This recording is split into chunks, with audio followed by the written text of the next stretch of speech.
Hi everyone, my name is Tenzin Sonam and I'm a Tibetan human rights activist. I'd like to recall one of my favorite quotes from Dr. Martin Luther King Jr. I quote, "A man dies when he refuses to stand up for what is right. A man dies when he refuses to stand up for justice. A man dies when he refuses to stand up for that which is true." Unquote.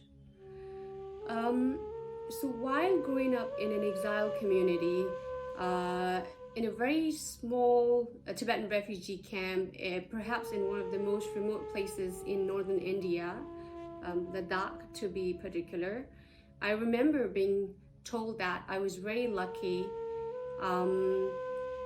And while growing up, I realized that I was, and indeed, right now when I think of it, I am, because I have something that hundreds and thousands of people across the globe, including people inside my very own country, Tibet, do not have. That is freedom of speech and expression, including the right to protest. Like every other Tibetan who grew up in exile, some even as young as they can remember, or some even piggybacking to their parents.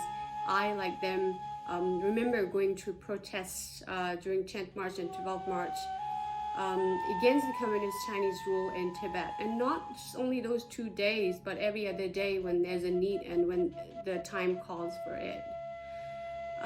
So for me, right to protest is my fundamental right. I protest because it's my fundamental right. I protest because the very right is being denied to my people in Tibet under the communist Chinese rule. And last but not the least, I protest because if not me, then who? Thank you.